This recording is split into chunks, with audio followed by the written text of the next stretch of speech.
Hi, this is the Kenny Street Apartments. Carl Hagelin here. We're going to be talking about an abusive department called the Department of Housing and the Civil Rights Department.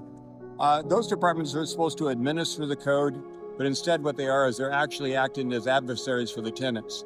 And oftentimes the tenants that complain are tenants that have drug and alcohol issues. And actually many times they're acting in very dangerous ways. And the department is actually mean-spirited. We're just going to go over some of these things. Here are all the civil rights complaints we've had on this building. Down there in Unit 102, we had a complaint because we raised the rent. The black woman said she did it. We did it because she's a black woman. Up there in 302, we had a complaint where the woman wrote a bad check. She claimed that because she's a Latino woman that we issued a 3-day notice. Both those things, the civil rights did their investigations. Gal up on top actually was married to a chronic alcoholic. She basically just acting out because the damn check rent bounced. Okay, the next civil rights stuff. We've got Gregory Jackson down here. That's the alleged retired gang member or reformed gang member who was selling wholesale quantities of drugs. He basically complained to the Civil Rights Department when we gave him a notice to terminate tenancy.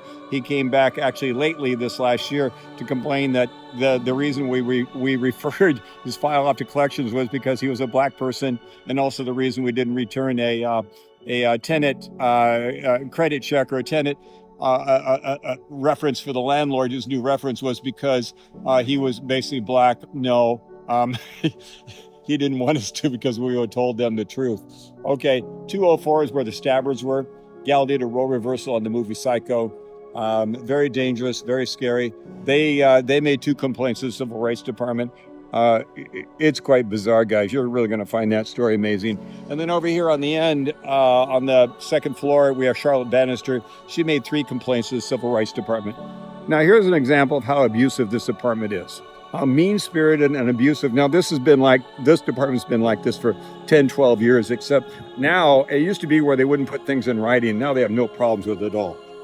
We're in the process of borrowing $1 million. Actually, we do have $1 million in cash we just borrowed on this building.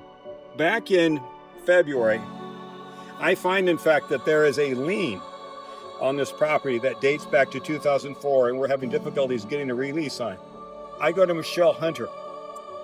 She says, oh, we go way back, meaning, yeah, we have an abusive relationship with you, and we're going to screw with you. Here's what happened. I said, hey, we need to release this minor lien. They're going to be shocked by the lien. She comes back and says, January 24th this year, outstanding penalties at this point have accrued over $900,000. However, we are willing to issue the certificate of a release with receipt of penalty of $5,000, representing $1,000 a year. The penalties have accrued over $900,000. Now, guys, I'm going to show you about this abusive relationship that we have going on here with the city. Here's what happened. January 15, 2014, a guy named Jim Metz, who he characterized me as a rapacious landlord who loved to retaliate against tenants, especially tenants of color. Now, Jim Metz, actually, what's going on, that's just a projection of him. He's mean-spirited. He likes to retaliate against landlords, especially old white guys, especially me, since I tend to stand up for my tenants and stand up against drugs, alcohol, and drama. But anyway, he wrote this notice of violation on the 15th, claiming that the 3-day notice had an illegal late fee, a $75 late fee. Yes, the gal had bounced her check for her rent. We sent a 3-day notice out to collect the rent.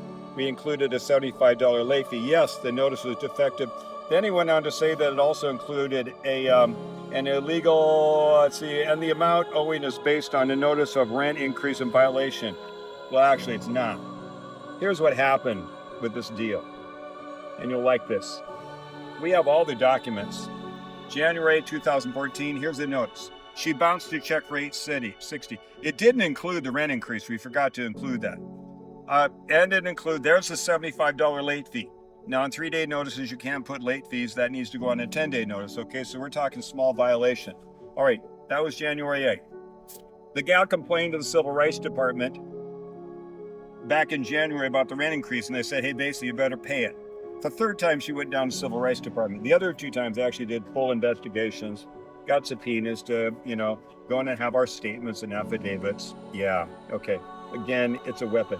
Now, here's what happens is we send out 3-day.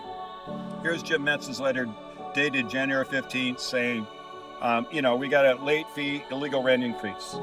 Then he goes on to say, to resolve this, he wants a rescission, meaning, basically we want to make sure that she's in good. Basically what he says is, the 3-day notice, vacate premises in writing and deliver said rescission to the tenant residing. Okay, here's what happened was. That's January 15th, 2014.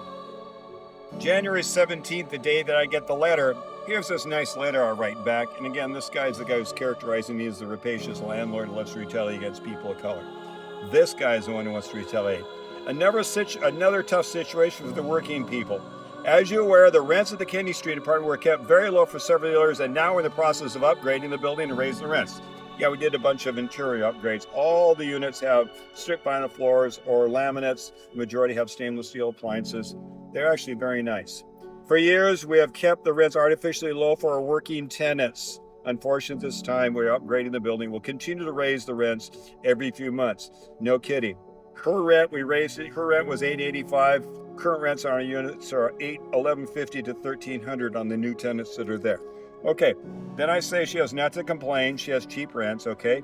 She got her notice October 31st. We've given her, we said it was going to be effective January 1st. We given her 60 days notice. On January 3rd, we received a payment, $885 January 3rd. She bounced a check, okay? But here's what's interesting. On January 15th, the day that Jim Metz wrote the letter, she forwarded us to a payment for $945. Not $885, but $945, because the $945 included the higher rents, because Jim Metz said, hey, I'm going to write this bogus bullshit letter about a defective 60-day notice to raise rents, but you better pay the high rent because basically you owe the money. See how sneaky this guy is? Okay, that's January 17th. I basically say she's in great standing. In fact, I say it down here. Charlotte's in good standing through February. Okay, that's the rescission. We took money. She's in good standing. Okay, here's what the sneaky guy does. That's January.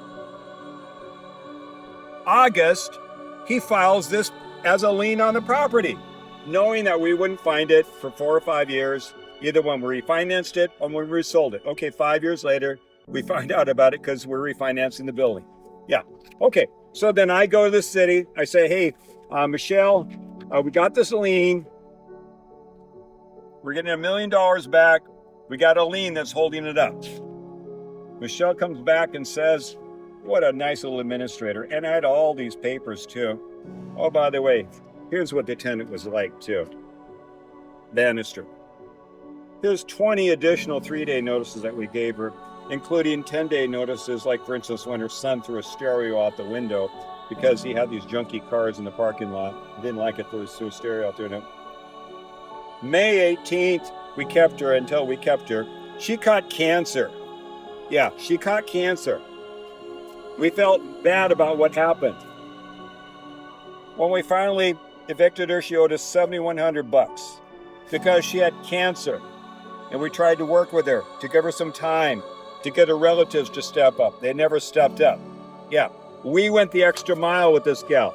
Yeah. 20 additional 3-day and 10-day notices. And we kept the tenant. And then when she developed cancer, she ended up owing $7,100 because we cared about her and we tried to work with her as long as possible. City of Seattle, what scumbags? Department of Housing scumbags. Okay, so Michelle comes back, says, oh, we go way back. Okay, great, Michelle, that's part of the abusive relationship. I have my attorney write a letter, January 28th. Basically, we just had a decision by the U.S. Supreme Court. Said, hey, you can't have excessive fines. Look at this. Outstanding penalties at this point, $150 a day for 10 days for 500 dead that accrued to $900,000. And the reason why Michelle was saying we want a $5,000 fine was because it cost me $10,000 in 3 months to do quiet titles. Do you see how sneaky these guys are? Okay, we wrote the letter. She released the lien. Do you see the mean-spirited behavior in the department? Okay, now we're going to talk about something much more disturbing. Systematic ongoing behaviors.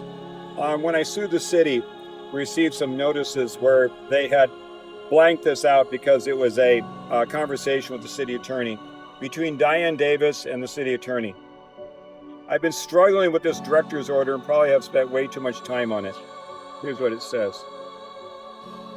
It's another example of our Department of Housing group reading the code very broadly and citing things that I don't seem to be actually violations of our ordinance. This feels very sloppy to me either, or it resembles bluffing, that's mean-spirited behavior, to reach a particular end or to deal with a particular landlord. Basically what she's saying is they're using the codes as a weapon against landlords. Please let me know if you think I'm off base. I have withdrawn 2 or 3 other NOVs that I've had to review on similar grounds, which is troubling. No real hurry. Here's what happened. Here's the notice. We call this guy, this couple, the gal, the stabber. They complained twice to the city civil rights department. Civil rights department did 2 investigations. These tenants came to us with a voucher a few days before Christmas, December 2015. Came to us with a voucher. Basically, it said they've been homeless for a long time. Okay, we're going to give them a break. They didn't have bad credit. They didn't have any good credit. Basically, it was kind of blank there. But they had a nice story, and we trusted them.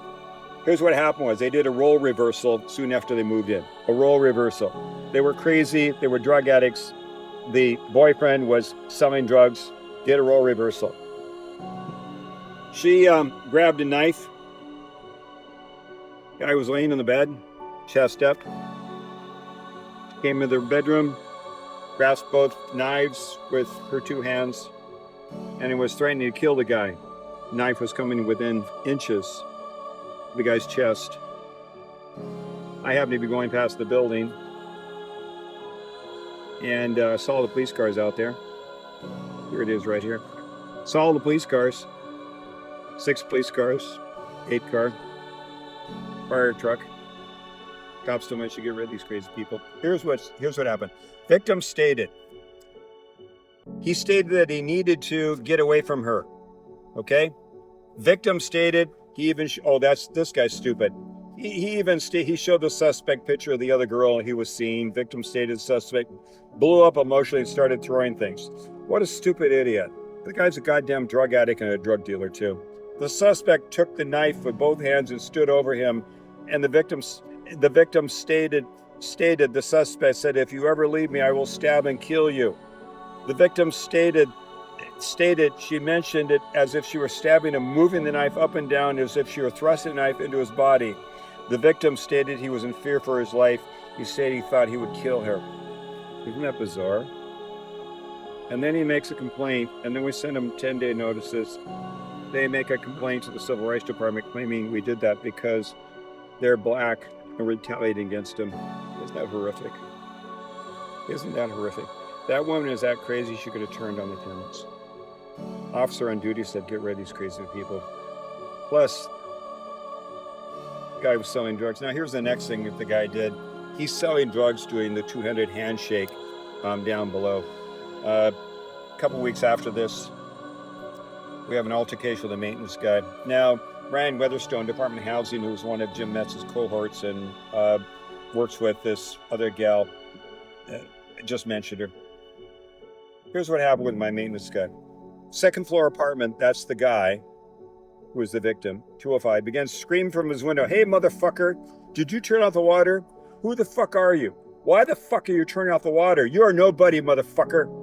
And then my maintenance guy tried to explain to him that, he knocked on all the doors. We basically had a supply valve pop off. We had an emergency. Then the guy comes downstairs, comes down the parking garage. My maintenance guy has tools and parts down there. Guy says, "Who do you think we are, motherfucker?" And my maintenance guy goes, I told him we are from Columbia City Condos, have an emergency water leak, and he says, "Well, fuck you, you are nobody," and then kicked the bucket of parts out the door, spilling hundreds of gaskets and small parts in the parking garage. Tenant pulled the common area door to the garage shut and ran back up to his apartment. Now Ryan Weatherstone, who looks like he got fired, got transferred into a department soon after I filed my lawsuit with the city of Seattle, kind of like Neverland, no forwarding address. He wrote a notice saying that this was a retaliatory action, that this was a minor disagreement between a maintenance tech and a tenant. And we've got this other gal, we'll get to it, saying, "I'm concerned, this is just weird." Okay, here's what else the guy was doing too. This is March 14th, same day. Down here, my property manager says, Our residents have expressed concern about consistent traffic in and out of James and Tanya's apartment. I had to complain about yelling and fighting matches between the two of them, which is disturbing and uncomfortable for our apartment community and their families. In addition, Friday, March 11, 2016, I personally witnessed James standing outside the building on his phone, looking around as they were waiting for someone. A gentleman pulled up, got out of his car, and came up to James. James then shook his hand. They did a few words to another. The guy got back in the vehicle and drove off. James then went back up the building apartment. That's drug dealing. That's drug dealing, guys, because I saw the same thing. Yeah. Maintenance person, property manager told me about it. I went down and witnessed it, but he actually did a lot more in the evening. About every 20 minutes, he'd go downstairs, do the two-headed handshake. Back here, I say it. Oh, this is another thing. This is about a gangland warfare that we'll be getting into another building. Just want to talk with you about really scary stuff that happens. I'm looking for the Bradford stuff. Just a minute. Oh, here we go. We're going back to this thing, disturbing behavior. And she whites it out because city attorney. But we have a friend in the city attorney's office, not city, but another law firm. She says here, I'm concerned about this bluffing, this weird behavior. I've seen this before. This is by Jim Metz and Ryan Weatherstone. This is about that guy we were just talking about. Him kicking the buckets of tools across the parking lot. In this notice, Ryan Weatherstone, Department of Housing, claims that this was a minor disagreement with a maintenance man, and we were retaliating against the tenant because we basically sent him a 10-day notice. Now, he also goes on to say here there was that 10-day notice for domestic violence that he wrote. He said, well, that was sustained. You got a knife. You couldn't bullshit that. Then we also issued other notices because the guy didn't pay his rent. Rent went to the wrong address. Didn't pay utilities and all this sort of stuff. And to sum it all up in here, he basically says we're retaliating against the tenant also. Then he goes on to talk about the current notice, 10-day notice. Comply and vacate, says that's a retaliation, blah, blah, blah. And then actually what she does say at the bottom is, she says just cause provision. She goes on to say, the 10-day notice issue does not represent a clear violation of the just cause ordinance. No kidding. But you know what, guys? This is a draft. They never sent the notice to us. See, we got this because I sued the city of Seattle on another issue. That's what Sawant called me, the notorious slumlord. Actually, it was Jim Metz sent an email to Sawant the night before she had her pep rally, who actually characterized me as the notorious slumlord, when in fact, actually, Jim Metz is the notorious slummy housing person who basically loves to retaliate against the landlords, and could probably use the 12-step meeting also. But anyway, that's that little guy right there. Let's see what else we have here. I think we have to go to another location so we can talk about what it's like to be a landlord here in Seattle. Gal's name is Michelle. We want to talk about her. Michelle Hunter. She's a current manager. Oh wow, penalty's $900,000. Well, we're willing to let you go for $5,000 because the notice is 5 years old. So you hope we didn't have all the documents. We kept all the documents because these guys are so damn sneaky. So guys, we're continuing on. We're going to give you some more interesting stories here. Just want to let you know what it's like to be a landlord here in Central Seattle. How difficult it is to stand up to drugs and alcohol. Because we have a city department, two departments, the Civil Rights Department and Department of Housing, where they're, in many ways, they are key departments in what I call the addiction industrial complex. You have the military industrial complex, prison industrial complex, low-income housing industrial complex. But actually what's really at the top of it is the addiction industrial complex. And that runs all these other little subunits, police departments, jails, everything else. And the Department of Housing basically are enabling these crazy people. And the department has been making it very difficult for myself, my property manager, to keep our tenants safe. So anyway, more videos coming. Stand by.